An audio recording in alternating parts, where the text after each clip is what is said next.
Buenas, Hola, ¿cómo andan? ¿Tanto tiempo?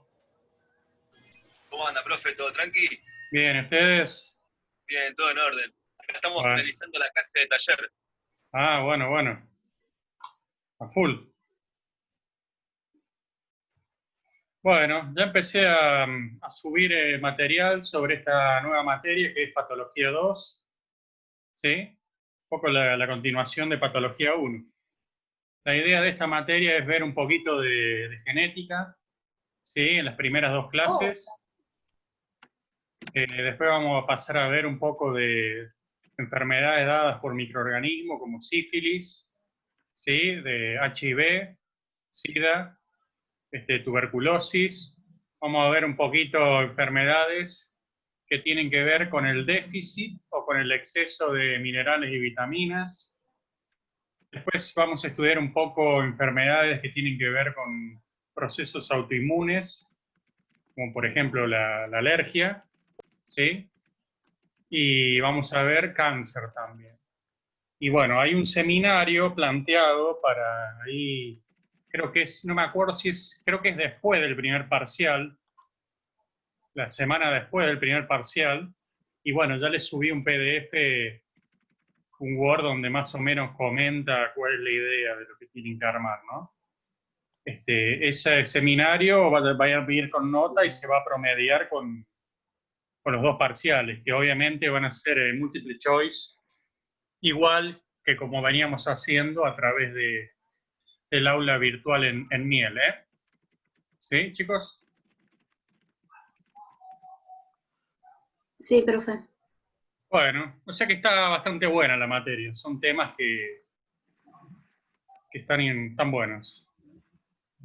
Bueno, tengo entendido que genética han visto en otras materias, así que lo voy a pasar relativamente rápido, ¿sí? Tampoco tan rápido. Cualquier cosa me van preguntando. Sepan que, como siempre, esto está siendo grabado y después lo voy a compartir, así que lo pueden volver a ver cuantas veces quieran, ¿no? Bueno, el ADN sabemos que es la molécula que por excelencia guarda la información genética, ¿no? ¿Sí? Es una doble hebra, como se ve acá, ¿sí? Con giro hacia la derecha, ¿sí? Que está construida a partir de dos esqueletos, como se ven acá, donde intercalas azúcar ortofosfórico, azúcar y ortofosfórico, del otro lado lo mismo. Y hacia el medio quedan las bases nitrogenadas, A, T, C y G, ¿sí? Que se estabilizan mediante fuentes de hidrógeno, ¿no? Nosotros sabemos que es importante la secuencia que tienen estas bases en el ADN, porque es en definitiva la información que se va a utilizar para en algún momento fabricar una proteína, ¿está bien? Chicos, Sí. perfecto. Bueno, ustedes saben que una célula tiene un tamaño muy pequeño, 60 micrómetros, y que el núcleo de una célula, por lo tanto, es más chiquito aún. Tiene 10 micrómetros aproximadamente, de lo que estamos viendo acá, ¿sí? En esta foto de microscopía electrónica. Es algo muy chiquito. Sin embargo, acá adentro hay casi 2 metros de ADN. ¿Qué te dice eso? Te dice que la molécula de ADN es muy flexible, ¿sí? Y está extremadamente empaquetada. Para poner 2 metros de ADN acá adentro es impresionante los niveles de empaquetamiento que tiene que tener, ¿sí? Bueno, eso es lo que está acá, los distintos niveles de empaquetamiento que hay. El máximo nivel de empaquetamiento es cuando uno ya tiene los cromosomas, como se ve acá, y que es lo que se reparte entre las células a la hora de hacer la división celular, ¿no? ¿Está bien, chicos? ¿Sí? Sí. Bueno, Sí, profe. estas proteínas que ayudan al empaquetamiento del ADN y que son fundamentales se llaman histonas, ¿sí? Son las histonas, que acá están dibujadas en colores. ¿Bien? El ser humano, ustedes saben que cada especie tiene un número determinado de cromosomas, ¿verdad? En el ser humano el número es 23 pares o 46 cromosomas, como más te guste. ¿Sí? Todas las células del cuerpo tienen la misma cantidad de material genético, salvo los glóbulos rojos que no tienen núcleo, los linfocitos B y T que pierden pequeñas porciones de ADN, y bueno, en las células germinales, ¿no? Espermatozoide y ovocito, que son haploides, que tienen la mitad del material genético. ¿Sí? Porque justamente cuando se junte el espermatozoide y el ovocito, ahí se hace una célula diploide de nuevo, ¿no? ¿Está bien? O sea que nosotros vamos a decir Sí. que células somáticas son todas las del cuerpo, que son las que son diploides, porque tienen 2 copias para cada gen, uno que viene por parte del padre y otra de la madre. Y por otro lado tenemos las células germinales, que son el espermatozoide en el varón y el ovocito en la mujer, y que son haploides, tienen la mitad del material genético. ¿Bien? Bueno, entonces, fíjense qué interesante esto. Uno puede, mediante una técnica que es muy simple, se llama cariotipo, mediante un cariotipo, uno lo que hace es ordenar los cromosomas, en este caso del ser humano, ¿sí? Acá tenemos todos los cromosomas del ser humano. 23 pares o 46 cromosomas. ¿Sí? Fíjate que tenés el 1, el 2, cada uno tiene su forma y su tamaño particular. ¿Bien? Y fíjate que acá te los agrupé en 2 colores distintos. Mira, estos que están acá son los cromosomas sexuales. Acuérdense de apagar el micrófono y prenderlo solo a la hora de hacer consulta. Estos son los cromosomas sexuales, como se ve acá, ¿no? ¿Sí? En este caso, ¿es hombre o mujer esta persona que estamos viendo acá?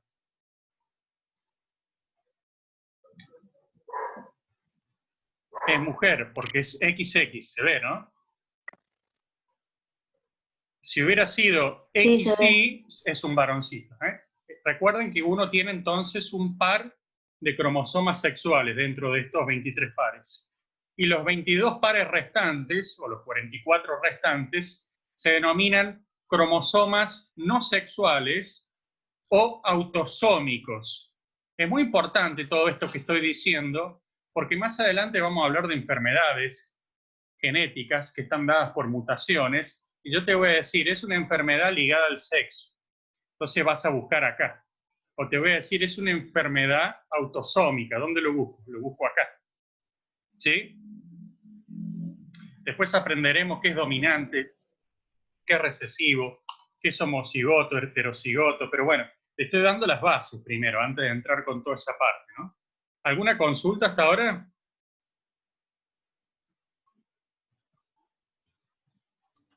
No, por ahora vamos bien. Bueno, entonces, el dogma central de la biología molecular, ¿para qué sirve? Más allá de para darle de comer a los biólogos, como mi caso. Bueno, se planteó en el año 1953, cuando Watson y Crick y Franklin determinan la estructura del ADN, y básicamente te dice cómo fluye la información genética. Vos tenés un ADN que se duplica a sí mismo, eso se llama replicación. También tenés un proceso en donde la información que está en el ADN se pasa a ARN, eso se llama transcripción. Y también tenés un proceso donde el ARN sirve para construir proteínas, eso se llama traducción. Traducción porque es como que hay que traducir el mundo que viene de los ácidos nucleicos al mundo que está formado por las proteínas, que químicamente es distinto, ¿no? Bueno, hay algunos entes, como los virus, no todos, algunos, que pueden pasar su información genética, que es ARN a ADN, por eso se llama retrotranscripción o transcripción inversa. Bien, este es el dogma central, entonces, de la biología molecular. Bien, entonces, a grandes rasgos, uno tiene ADN en el núcleo, ¿sí? Donde hay genes. Hagamos de cuenta que este pedacito es un gen. El ser humano tiene aproximadamente 25.000 genes. Esos 25.000 genes le van a servir para fabricar aproximadamente 100.000 proteínas, ¿sí? Tenemos la misma cantidad de genes que una planta de arroz, ¿sí? Entonces, ¿qué va a pasar ahí? Nosotros vamos a tener un gen, que es una secuencia de ADN, en donde se va a unir una RNA polimerasa, va a ir viajando en este sentido y va a fabricar esto que está acá, que es un ARN inmaduro, o transcripto primario, esto que está acá. Para madurar se le pone un capuchón en el extremo 5', una colita poliada en el 3', se le cortan y se le remueven estos pedacitos que están en celeste, que se llaman intrones, se empalman los exones, y ya maduró este ARN. Ahora sale al citoplasma a través del poro nuclear, y ahí ¿quién viene? Viene el ribosoma, que ya habíamos visto que está formado de proteínas y ARN ribosomal, y viene el ARN de transferencia también cargado con los respectivos aminoácidos, entonces va a ir viajando en este sentido y va a fabricar una proteína, que es lo que estamos viendo en verde. ¿Sí? Te comento esto del corte y remoción de intrones. Este proceso se llama splicing o procesamiento alternativo, y es importante porque es lo que nos permite, a partir de 25.000 genes, fabricar 100.000 proteínas. Si no, la cuenta sería un gen, una proteína. Por lo tanto, 25.000 genes, 25.000 proteínas. Este splicing alternativo, que me va a permitir cortar o no, yo puedo dejar un segmento acá celeste, un intrón, me va a permitir a partir de un gen fabricar más de una proteína. ¿Sí? Y hoy en día ya hay fármacos en la industria que justamente van a este sitio. Entonces lo comento para que estén actualizados, porque el día de mañana van a vender fármacos que actúan a este nivel, ¿eh? Son bastante nuevos esos fármacos. Bueno, entonces, ¿qué es un gen? Es la unidad básica de la herencia y porta la información genética necesaria para la síntesis de una proteína, gen codificante, o de un ARN, que no necesariamente se va a transformar en una proteína, pero participa en ese proceso. Por ejemplo, el ARN ribosomal o el ARN de transferencia. Un gen tiene un lugar específico dentro de un cromosoma y se llama locus, ese lugar concreto. El humano tiene 25.000 genes que codifican para 100.000 proteínas, y más o menos el 10% del material genético que está en el núcleo son estos genes. El resto son secuencias regulatorias. ¿Sí? Los seres humanos somos diploides. Una copia que viene de papá y otra que viene de mamá, sacando a las células germinales que son, como ya comenté, haploides. ¿Sí? Bueno, esto un poco es un detalle mayor de lo que te había mostrado en esta figura. ¿Sí? Es un detalle mayor, como a partir de un gen fabrico un ARN mensajero inmaduro, que después madura, y esto es lo que se va a leer desde el codón inicio hasta el codón stop para fabricar la proteína en definitiva, ¿no? Acá lo importante es saber que cómo se va leyendo este ARN mensajero. ¿Cada cuántos nucleótidos? Cada 3. ¿Se acuerdan que eso eran los codones, chicos? ¿Chicos? Bueno, lo vemos acá. Perfecto. Gracias. Lo vamos a mirar un poquito acá. Esto es un detalle de cómo va viajando el ribosoma a lo largo del ARN mensajero, ¿sí? Este que está en rojo es el ARN mensajero, que tiene una información acá, ¿sí? Por ejemplo, esto es AUG. Quiere decir que acá va a tener que venir un ARN de transferencia, que es complementario y antiparalelo. Carlos Gardel, Aníbal Troilo, ¿sí? O sea, nada más que como esto es ARN, en vez de T va U, ¿sí? O sea que tiene que ser complementario y antiparalelo. Entonces, ¿qué viene acá? Metionina. Entra el segundo ARN de transferencia. ¿Qué dice acá? UCA. ¿Cómo va a tener que ser la ARN de transferencia? UGA. Bien, eso viene cargado con otro aminoácido, la serina. ¿Sí? Se unen los dos aminoácidos entre sí, se forma un dipéptido, se va a una ARN de transferencia, se repite el proceso y así, hasta llegar al final, es como se obtiene una proteína. ¿Sí? Uno va leyendo de a 3 nucleótidos. Eso se llama codón acá en el ARN mensajero. Entonces, el código genético, que es esto que estamos viendo acá, te dice más o menos, bueno, más o menos no, con exactitud, qué aminoácido le corresponde a cada codón. Por ejemplo, AUG siempre pone metionina. ¿Sí? Por ejemplo, a ver, UGA es serina. ¿Sí? U es fenilalanina. ¿Sí? Por ejemplo, fíjate que para algunos aminoácidos como la prolina, CCU o CCC o CCA o CCG, cualquiera de esos 4 es prolina. ¿Bien? Eso me dice que el código genético es universal y degenerado. Universal porque lo usan distintas formas de vida, no solo los humanos. Y degenerado, ¿por qué? Porque más de un codón, como ves acá, hay 4, puede no, de hecho codifica para el mismo aminoácido. Fíjate, acá también hay 4 codones que codifican para treonina. Acá hay 1, 2, 3, 4, 5, 6 codones que codifican para serina. ¿Bien? ¿Y los que están en rojo qué significa? Los que están en rojo, los marqué como ejemplos. Por ejemplo, este es el codón inicio, AUG, metionina. Cualquiera de estos 3 son codones stop. Quiere decir que acá termina la síntesis de la proteína, ¿no? Con cualquiera de estos 3. Este es uno que tiene un solo codón. Por eso te lo marqué. Y este es uno que tiene más de un codón, ¿sí? Por eso también te lo resalté. Ah, sí, está bien. ¿Bien? Ujú. Bueno, hay también fenómenos epigenéticos. Epigenética quiere decir sobre la genética.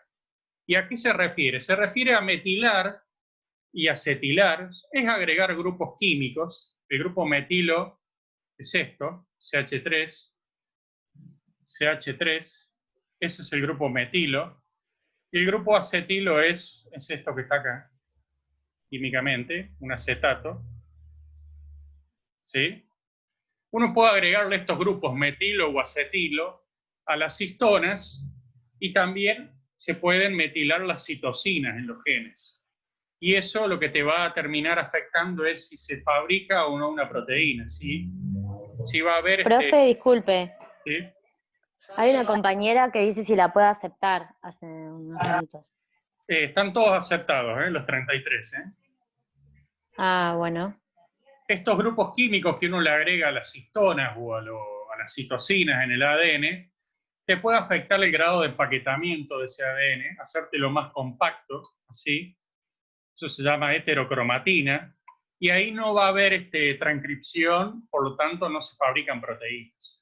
En cambio, cuando el ADN está más laxo, como acá que se ve más clarito, eso se llama eucromatina, te permite que acá sí haya síntesis de ARN, o sea, hay transcripción y también hay traducción. ¿Sí? Distintos estímulos del medio ambiente que nos rodean, el ejercicio, el tabaco, el estrés, la inflación, te dejó el novio, todo eso produce fenómenos epigenéticos que te pueden afectar el perfil de expresión génica, ¿sí? Son heredables y también son reversibles esos procesos. Y eventualmente pueden terminar en una mutación también, no necesariamente. Entonces, ¿qué es una mutación? Una mutación es un cambio en la secuencia nucleotídica en el ADN. Por ejemplo, si yo tengo esto, mirá, esto es ADN, ¿no? C, G, A, T, C. ¿Todo el mundo lo vio, chicos? Profe, ¿Sí? perdón, consulta. ¿Esto que usted está explicando se da en la fecundación? O sea, Muy buena pregunta, muy buena pregunta, muy buena pregunta. ¿El esperma con el óvulo? Porque si Excelente pregunta, muy buena pregunta. Se da en todas las células de nuestro cuerpo, pero muy buena tu pregunta. Si el proceso epigenético, incluso una mutación, ocurre en una célula somática, es decir, en una célula de la piel, por ejemplo, bueno, yo estoy mutado. Igual hay sistema de reparación en las células para recuperar, salvar esa mutación. Pero ponele que fracase el sistema de reparación de la mutación. Listo, tengo una mutación, pero está en mi piel. ¿La voy a transmitir a la próxima generación? No, no va a la descendencia. Ahora guarda, si la mutación ocurre en las células germinales, que son el espermatozoide o el ovocito, ¿se lo transmito a la próxima generación? ¿Qué opinan? Y sí, porque está en tu gen. Obviamente, claro que sí. Perfecto. Muy buena la observación. Bueno, fíjate, esto es ADN, ¿se ve, no? Ahora, yo te muestro lo de abajo y vos decime qué cambió acá, a ver.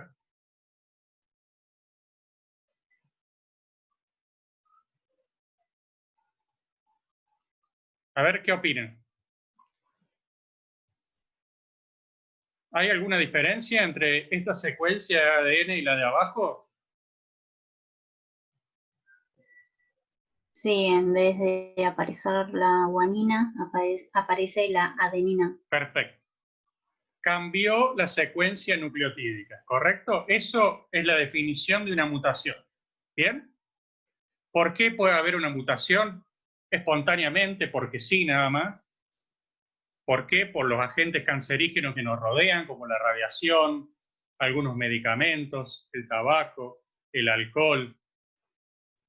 En fin, hay una lista enorme, ¿no? Por ejemplo, en el tabaco hay aproximadamente 200 compuestos cancerígenos. ¿Sí? Entonces, ¿cuál es la definición de mutación? Un cambio en la secuencia nucleotídica. ¿Correcto, chicos? Sí, profe. Bueno, ahora, una mutación en un ADN, como estás viendo acá, si yo después te dije que esto fabrica un ARN, acá, ¿sí? Fabriquemos el ARN ahora entre todos. Esto ya es ARN, es lo que te estoy dibujando acá abajo. ¿Cómo sería la secuencia? A ver, díganme ustedes, chicos. ¿Qué pongo acá? ¿Timina? No, porque es ARN, uracilo. ¿Se acuerdan que cambia, no? Uracilo, adenina, guanina. Cuando esto venga el ribosoma, lo va a leer de a 3. ¿Se acuerdan todo esto que charlamos, no? ¿Sí? ¿Chicos? Sí. Entonces esto le va a decir poner tal aminoácido, lo que corresponda para el código genético. Y esto otro le va a decir poner otro tal aminoácido. Ahora, acá, originalmente, ¿qué tendría que haber habido? Fíjate. Acá tendría que haber habido una C. Una C. Pero hay una U. ¿Va a ser el mismo aminoácido que corresponda? Y depende. ¿De qué depende? De según cómo se mire, todo depende. No, mentira, estoy jodiendo. Depende de lo siguiente. Depende de esto. Si, por ejemplo, el aminoácido era triptofano, porque esta es la secuencia, cambió y sonaste, va a ir otro. Pero si ponele era CCC y cambió a CCA, ¿se pone el mismo aminoácido o no? Sí, porque es prolina en ambos casos. ¿Bien? Eso es una mutación silenciosa, porque cambió a nivel del ADN la secuencia, pero a nivel de la proteína va exactamente el mismo aminoácido. ¿Bien? Ahora, si cambia a nivel del ADN, pero cambia a nivel de la proteína, ya cambió la proteína. Ahora hay que ver ahí. ¿Qué hay que ver? Y si cambia un aminoácido por otro que es químicamente parecido, por ejemplo, no sé, una leucina por una valina, que ambos son hidrofóbicos y se parecen químicamente, y tal vez no le afecte tanto a la enzima. No lo sé. Ahora, si cambia un aminoácido que, por ejemplo, es ácido, como el ácido aspartico, por uno que es básico, como la arginina, y tal vez le afecte más. Realmente la mutación ocurre, no tiene cerebro, ocurre. Después vemos qué pasa. Por ejemplo, según el padre de la evolución, que es Darwin, ¿sí? Las mutaciones son la clave para que la gente evolucione. ¿Bien? Dejamos de ser monos gracias a las mutaciones. O sea que una mutación ocurre, no tiene cerebro. Puede hacerte que una enzima no funcione, o que funcione algo, o que funcione mejor de lo que funcionaba antes, o te puede dar una enfermedad directamente. ¿Me van siguiendo, no? Claro, como que no tiene un propósito. No tiene un propósito. Solamente. Por ejemplo, si yo tengo acá un auto, ¿no? ¿Me siguen? Sí. Que tiene ruedas redondas, ¿sí? Y el piso es plano, la rueda redonda es lo mejor que hay para desplazarse. ¿Estamos de acuerdo, no? ¿Sí o no? Sí, profe. Pero si yo tengo ahora un auto que por una mutación tiene ruedas cuadradas, eso para moverse en un suelo liso, ¿sirve? Es malísimo, estamos de acuerdo, ¿no? O sea que en ese caso una mutación me dio algo aberrante que la selección natural se va a encargar de eliminar. Estamos de acuerdo, ¿no? Porque no es el más apto. ¿Me siguen, chicos? Sí. Pero ¿qué pasa si el piso ahora es en serrucho en vez de liso? ¿Cuál de los dos autos es más óptimo para andar ahora? El que tiene las ruedas cuadradas. Este va a terminar desapareciendo y este va a generar muchos hijos que van a perpetuar esta característica que es la de las ruedas cuadradas. O sea que la mutación ocurre y la selección natural se encarga de ver si eso sirve o no sirve. ¿Estamos bien? Sí. Bueno, a saber bien qué es mutación, qué es cariotipo, y ahora lo que vamos a ver en el resto de la clase, que por ahí es lo nuevo, lo que no habían visto antes, estudiar un poquito distintos tipos de mutaciones, ¿sí? Entonces, mutaciones se dividen en moleculares, cromosómicas y genómicas. De acá van preguntas seguro para el pase. Molecular. Por sustitución de bases. Miremos ahí, ¿eh? Esta es la secuencia normal. ¿Se ve, no? Chicos. Sí, se ve. Sí, profe. Entonces, fíjate que acá, a ver, voy a correr un poquito esto más arriba. Ahí. ¿Qué pasó? En vez de una A, ¿qué hay ahora? Fíjate, mirá. Una C. Una C. Una Eso se situación. llama mutación por sustitución de bases. Se cambió, se reemplazó una base por otra, adenina por citosina. ¿Bien? ¿Eso va a estar bueno o no? No lo sabemos. Ejemplos.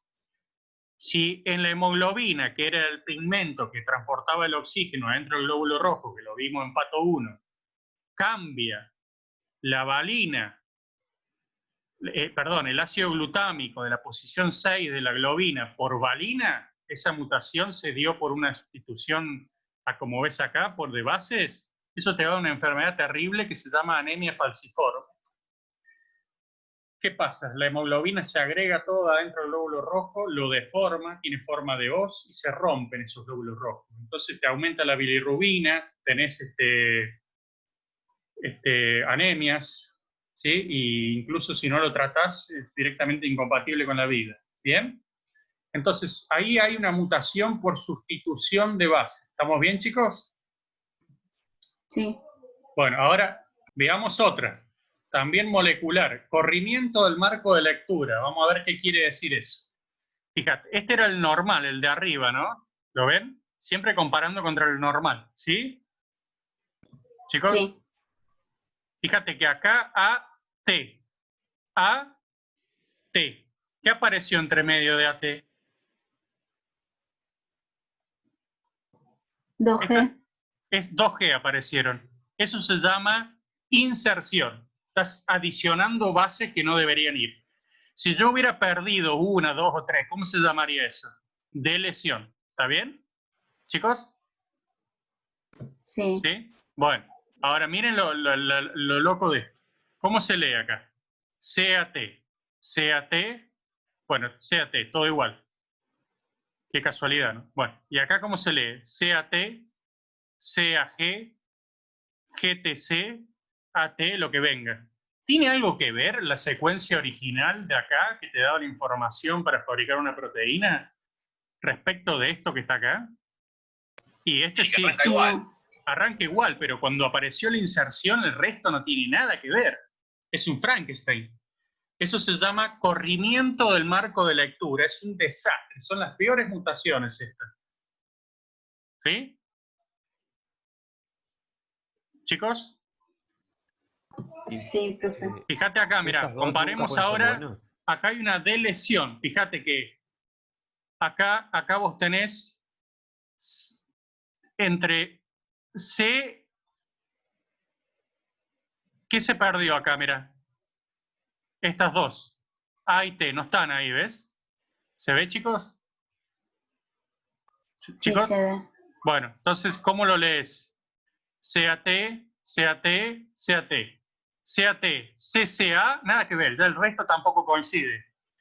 Quiere decir que si vos acá tenías que poner, por ejemplo, valina, valina, valina, acá pones valina, no sé, acá irá triptofano y acá irá, no sé, prolina. Cambia totalmente la secuencia aminoácidica de la proteína, por lo tanto, al cambiar la secuencia aminoácidica no tiene nada que ver con la función que originalmente tendría esa proteína.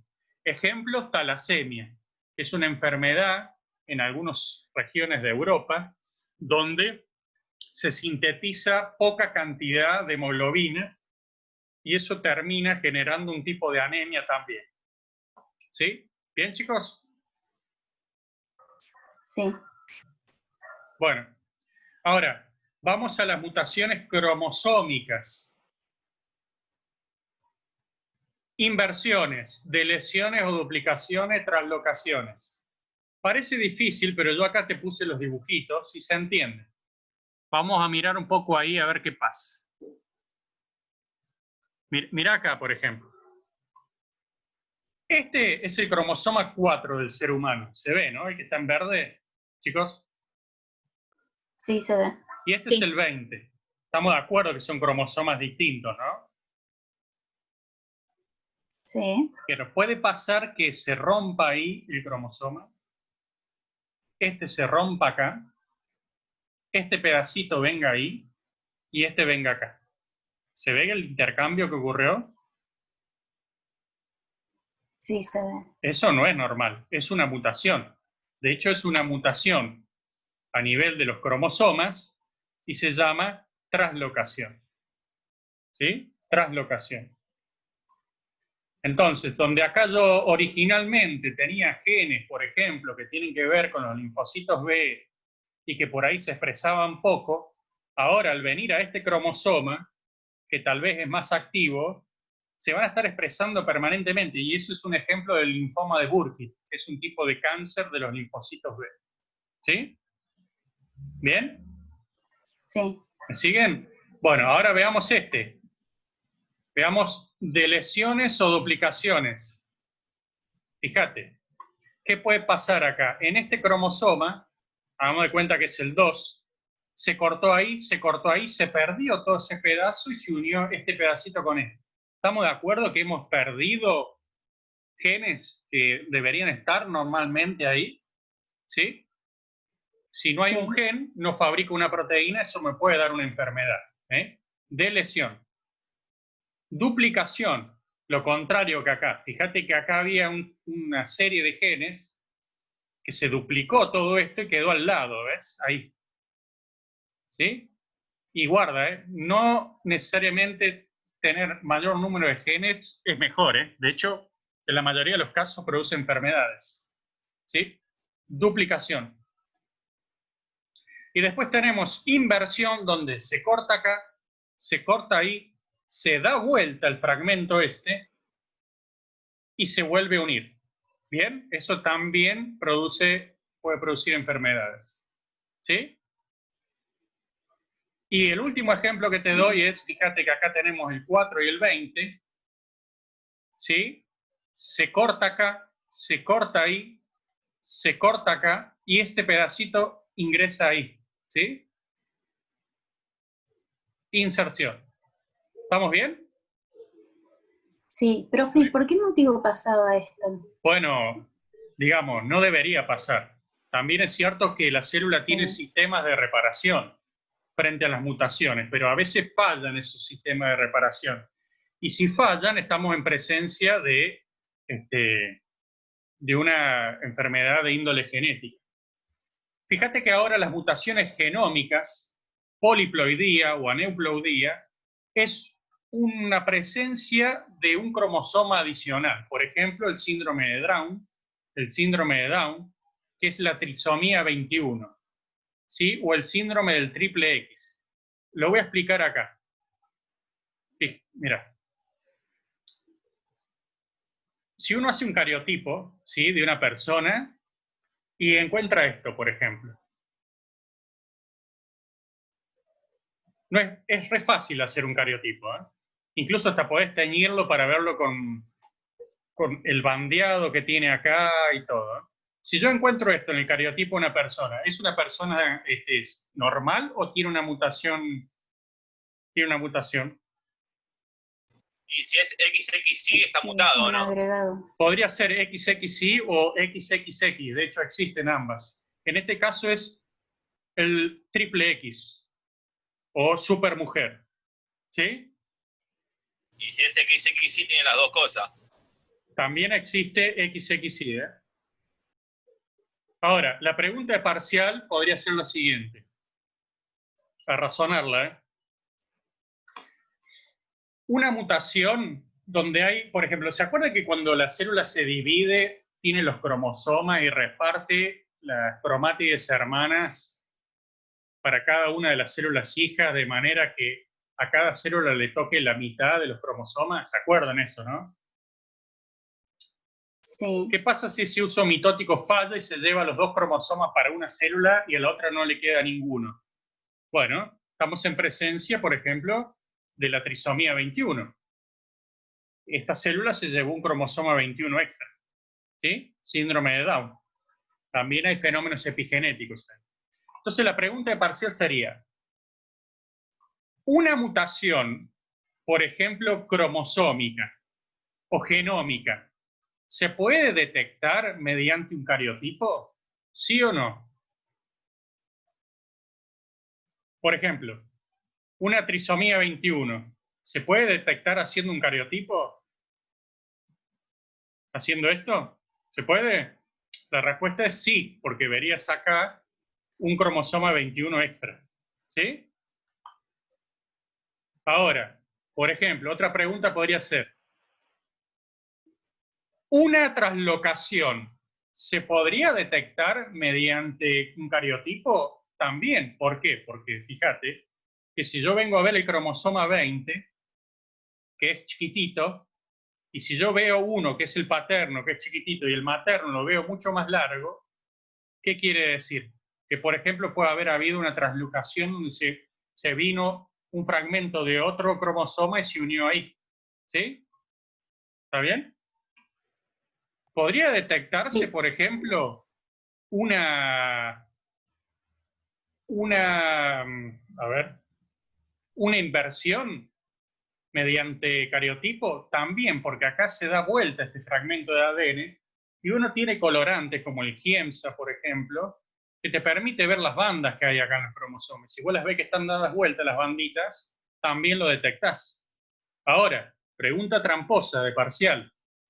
Una mutación que sea molecular, donde se perdió una base o se ganó una base, ¿sí? O se reemplazó una base, ¿se podrá ver en un cariotipo? ¿Acá se podrá ver? ¿Qué opinan? El cariotipo es como un zoom al cromosoma. El cariotipo es ver los cromosomas. Entonces, el defecto que uno puede llegar a ver ahí es a nivel cromosómico. Tiene que ser algo grande. Como que o hay un cromosoma extra, o como que el cromosoma es más grande o más chico de lo normal, o hay bandas dadas vuelta. Ahora, si el cambio es a nivel de un nucleótido, que sería un puntito acá que ni se ve, no lo Más detectás interno, haciendo sí. esto. ¿Qué tendrías que hacer ahí? Tendrías que hacer una PCR, que es la reacción en cadena de la polimerasa, que ahora está de moda, todos los días la ponen en la tele, y después secuenciar, y eso te va a dar las bases. CA, TA, entonces uno lo mira, lo lee, y ahí se da cuenta si cambió algo, ¿bien? Entonces quedan 2 slides y terminamos. La anemia falciforme, Profe, entonces... se lo está por cortar ya. Sí, pero ya terminamos. La anemia falciforme, entonces, es un reemplazo, una mutación de un solo aminoácido acá en la globina, y eso hace que se polimerice dentro de los glóbulos rojos y se deforme el glóbulo rojo y se rompa y te dé anemias porque no puedes transportar suficiente oxígeno, y como se libera el grupo hemo te va a dar mucha bilirrubina, bilirrubina. Y la distrofia muscular de Duchenne, que es un ejemplo de mutación cromosómica por lesión. Básicamente hay un defecto en una proteína que te ancla todo lo que es los sarcómeros del músculo con la membrana muscular. Al faltarle un pedazo a esta proteína, no está esta unión eficiente y se van rompiendo las fibras musculares, se va reemplazando por tejido adiposo con una expectativa de vida de 25 años más o menos. ¿Sí? Bueno, acá dejamos, chicos, léanlo, cualquier cosa, la clase que viene me consultan, porque la clase que viene es la continuación de este Power, todo lo que está faltando ver acá, ¿sí? Vamos a ver qué es dominante, recesivo, ligado al sexo, autosómico, bueno, el cuadro de Punnett, todas esas cosas, ¿no? ¿Sí? Dale, profe. Bueno. Vayan activando el tema de los seminarios, armando los grupitos y me confirman cómo son los grupos, ¿eh? Los mandamos a Miel.